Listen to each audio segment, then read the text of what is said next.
দরকার নাই তোর আসিবা মু আসবিনি মরিগলি আসবিনি কেবে দরকার নাই তোর আসিবা আজঠু মু ঘর মু যাইবি কেবে যাউছি মু ফেরিবুনি তু ফেরবিল কହୁছ তো না তো ভଳିଆ পুଅ ମୋର ଦରକାର ନାହିଁ ଆରେ ଘରେ ତୋର ଗୋଟେ ବଢିଲା ଭଉଣୀ ମୋ ମାଟେ ତମକୁ ସିଲେଇ କରି ଚଳଉଛି ଆରେ କେତେ ଥର ମୁଁ ତତେ କହିଛି ତୋ ସାଙ୍ଗର ପିଲାମାନେ କେରଳ ସୁରଟ ଯାଇ ଟଙ୍କା ରୋଜଗାର କରୁଛନ୍ତି ତୁ ବି ଯା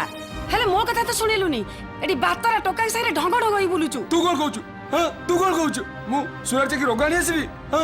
ତୁ ଜାଣିଛୁ ଓଡ଼ିଶାରେ ଯେତେ ବଡ଼ ବଡ଼ ରୋଗ ସବୁ ସେ ସୁରଟରେ ଆମଦାନୀ ହଉଛି ଠିକ ଅଛି ତୁ ଯଦି କୁଆଡେ ଯିବୁନି ତାହେଲେ ଘରକୁ ବି ଫେରିବୁନି ଦରକାର ନାହିଁ ମୋର ତୋ ଭଳିଆ ପୁଅ ତୁ ଏହା କହିଲୁ ତ ମାଇ ପୁଅକୁ ଏ କଥା କହିପାରିଲୁ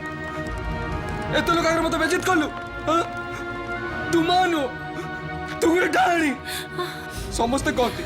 ମା ପେଟକୁ ଦେଖେ ମାଇ ପୁଅ ପିଠିକୁ ଦେଖେ ତୁ ମା ହେଇବି ମୋ ପିଠିକି ଦେଖୁଛୁ ତୁ କଣ ଭାବୁଛୁ ମତେ ବାହାରେ ରହିବା ଜାଗା ନାହିଁ ମୁଁ ଖଣ୍ଡିଆ ମତେ ଖାଇବା ମିଳିବନି ବାହାର ଦିଦି ରହିଲେ ମତେ ମନେ ପଡେ ଜାଣିଛୁ ନା କି ଘରେ ମୋ ମା ଅଛି ମୋ ଭଉଣୀ ଅଛି ଆରେ ମୁଁ ରୋଜଗାର ନ କଲେ କଣ ହେଲା ମୋ ପାଇଁ ଚାରିପଟେ ତମ ବାଡ଼ ଅଛି ନହେଲେ ଏ ଦୁନିଆ ଯାହା ହେଇଗଲାଣି ନା ତମେ ଘରୁ ବାହାରି ପାରୁନି ଆଉ ଆଉ କାହା ପାଇଁ ଧାକ ଦେଇ ବୁଲୁଛୁ ରାତିରେ ଶାନ୍ତିରେ କେମିତି ଶୋଉଛୁ এই বেকার বেরোজগার তু কা ପାଇଁ ଆଉ